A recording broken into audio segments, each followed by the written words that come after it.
We're working in section 3.5. We want to sketch the graph of a rational function. You might want to take a moment and pause the video and read through the 7 steps.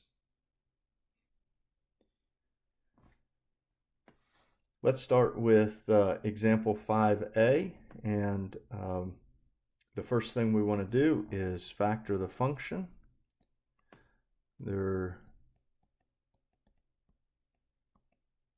There in the denominator, we can write x plus 3 times x minus 3. The numerator remains x minus 2, and so the function is already written in lowest terms. We can go on to step 1, and we can find the vertical asymptotes. We already found vertical and horizontal asymptotes for this function in the previous video. So you might want to go back and watch that video if you haven't already. What we said is that to find vertical asymptotes, set the denominator equal to 0 and solve for x. For vertical asymptotes, we'll set the denominator equal to 0. X plus 3 times x minus 3 equals 0 gives us 2 vertical asymptotes at x equals -3 and x equals +3. To find the horizontal asymptote, we're going to look at the degree of the numerator and denominator. The degree of the numerator is 1, the degree of the denominator is 2. Since the degree of the numerator is less than the degree of the denominator, there's a horizontal asymptote at y equals 0. In step 3, we're going to find the y-intercept. That means we set x equal to 0. And so we're going to have 0 minus 2 is a -2. And in the denominator, 0 plus 3 is 3, 0 minus 3 is -3. 3 times -3 is -9. Or that might have been easier to see if we would have looked at the original form of the function. At any rate, we'll get the same answer. We'll get 2/9, and we can rewrite that as an ordered pair 0, 2/9.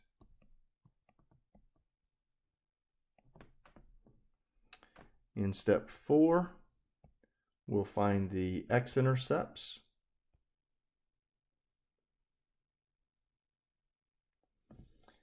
In step 4, we'll find the x-intercepts. And remember, to find the x-intercept is to set y equal to 0. But let's think about what that means for a rational function.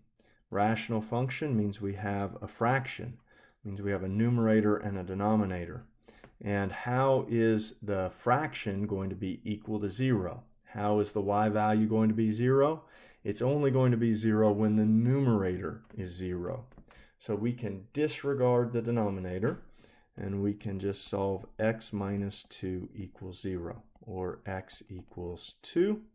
We can write that as an ordered pair, 2, 0. Step 5, we want to ask the question, does f of x cross the cross the horizontal asymptote?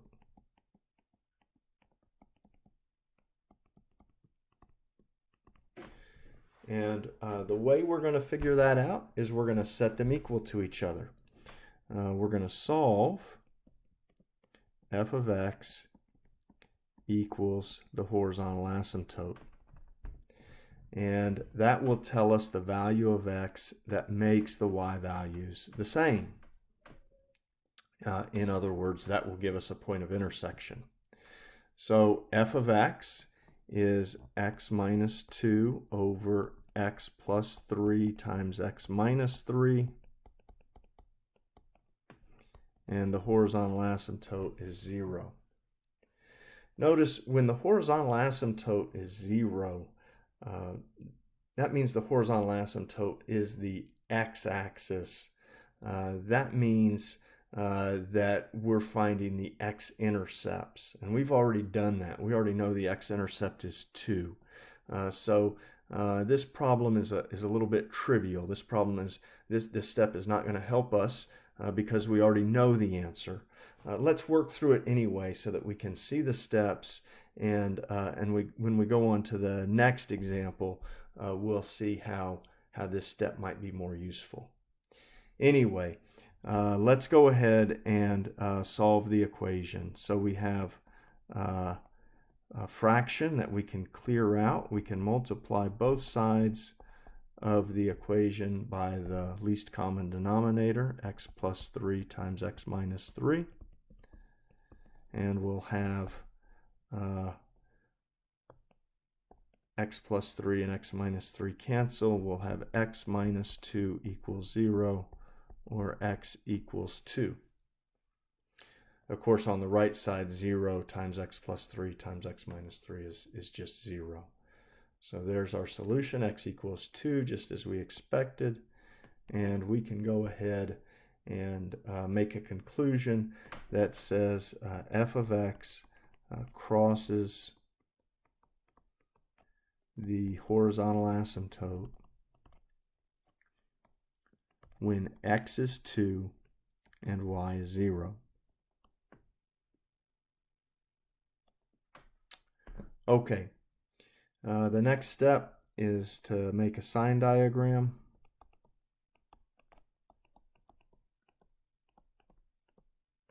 We've been practicing these some already in chapter 3, and we learned how to do them in chapter 1 as well.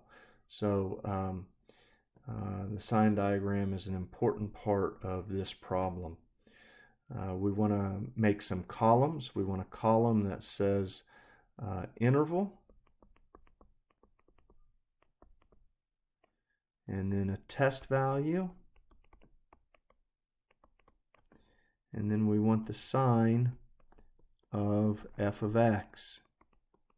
And let's use the factored form here, x minus 2 over x plus 3 times x minus 3. And then what's that going to tell us? That's going to tell us if the function is above or below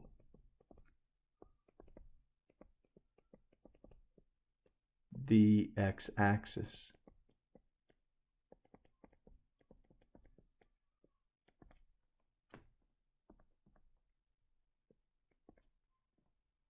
Okay, so we need to make some columns and some rows.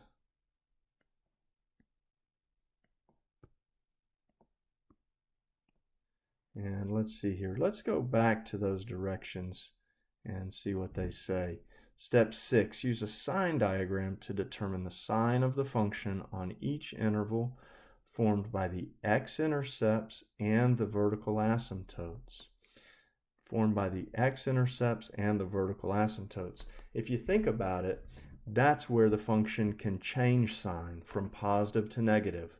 It can change sign by going through y equals 0 at an x-intercept, or from one side of a vertical asymptote to the other.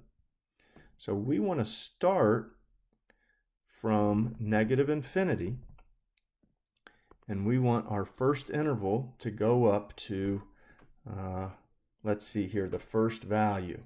That there's a vertical asymptote at -3, and so that will be the end of the first interval. And then right on the other side of -3, we'll pick up and we'll go to the x-intercept at 2. And then on the other side of 2, we'll continue on to the other vertical asymptote at x equals 3. And then on the other side of 3, we can continue all the way to infinity. Okay, so test values. Pick any number on each of these intervals. I'll choose -4 and 0 and 2.5 and 4. And then we can go ahead and check the sign by plugging the test value into this factored form. We don't need to know the number, we just need to know the sign of the number, the sign of the function value. So when I see -4 minus 2, I don't care that that's a -6, I only care that it's a negative. Divided by -4 plus 3 is a -1, multiplied by -4 minus 3 is a -7. If you have a negative divided by a negative times another negative, then the result is going to be negative. And so the function is below the x-axis on this first interval. Let's do this a few more times. You might even want to pause the video and try to check the signs for yourself. If we plug in 0, we get a negative divided by a positive times a negative, which gives us a positive. So we're above the x-axis. And then if we plug in 2.5, we get a positive in the numerator and a positive times a negative in the denominator. And so we get a negative. We're back below the x-axis. And if we plug in 4, I think all the factors are positive, so the function value is positive and we're above the x-axis. Okay, let's take all of this and put it together to sketch a graph. So let's see here. I will draw the graph right here. And I'll start with an x-axis and a y-axis and an origin. And then let's go back and look here. In step 1, we found 2 vertical asymptotes. So let's draw them at 3 and -3. So I want to go 1, 2, 3 to the right, 1, 2, 3 to the left. And I want to draw a dashed line to represent those vertical asymptotes. And I want to label the vertical asymptotes too. I actually want to write x equals -3 and x equals +3 here at the bottom of the graph. The next thing we found was a horizontal asymptote at y equals 0. So let's go ahead and label that. We could put that at the right or the left end of the graph. It doesn't matter. And then we have a y-intercept at 2/9. So we don't need to get too fancy about this. Let's see here. A y value of 2/9. Is that the only y value? It is, off of the x-axis. So we can just do something like this for 1, and then we don't have to be perfect with our y-intercept. We'll call that 2/9. And then our x-intercept is at 2, 0. So there's a point right there. And we already know the graph crosses the horizontal asymptote there at 2, 0. So that was step 5. And then the sign diagram is going to tell us everything we need to know to complete the graph. So in particular, let's see here. Let's start from the left end of the graph.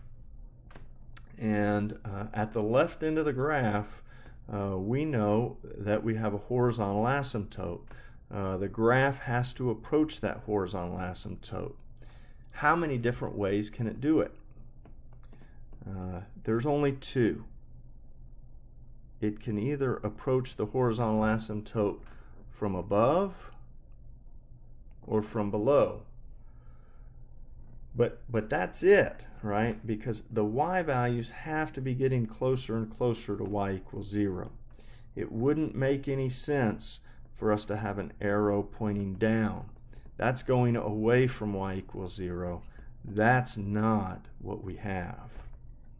Okay, so two possibilities. Which is it according to the sign diagram? In the sign diagram, we see that out at the left end of the graph, we have to be below the x-axis.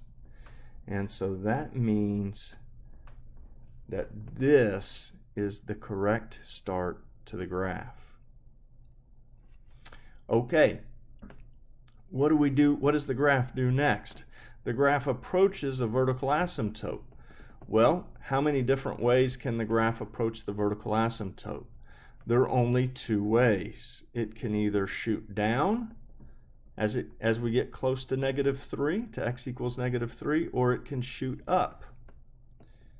Which is it?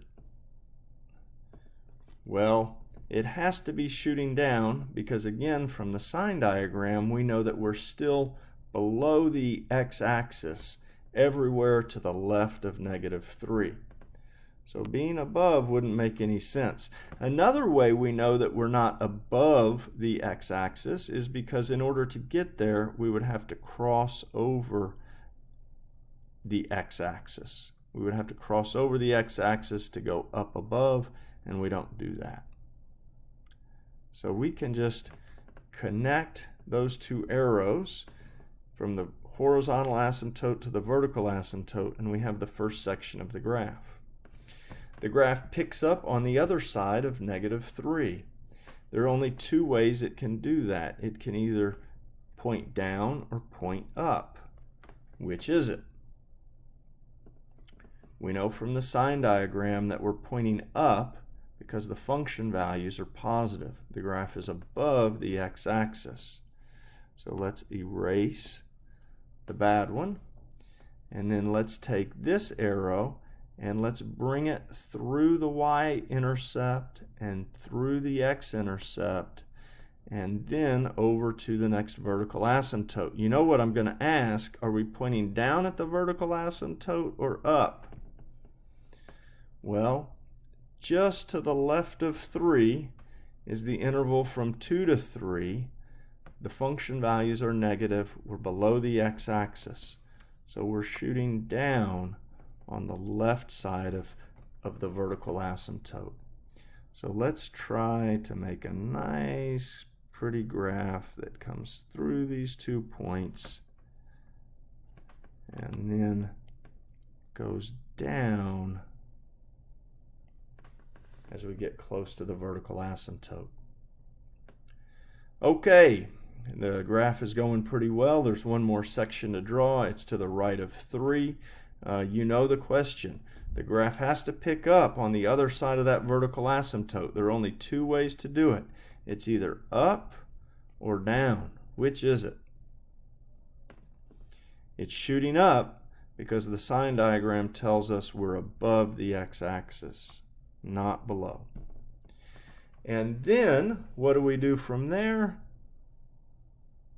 We level out to the horizontal asymptote. The horizontal asymptote tells us we have to approach y equals 0. I guess technically I could have asked you, could the graph finish like that? No, for two reasons. Number one, because we have to be above the x-axis out there to the right. At the right end of the graph, we're above the x-axis. And also because in order to get to below, we would have to cross the x-axis again, and we don't do that. So let's erase that, and let's look at the final graph. That's a nice problem. It's a difficult problem. We need to practice it some more. So I have a couple more examples coming up in the next couple videos.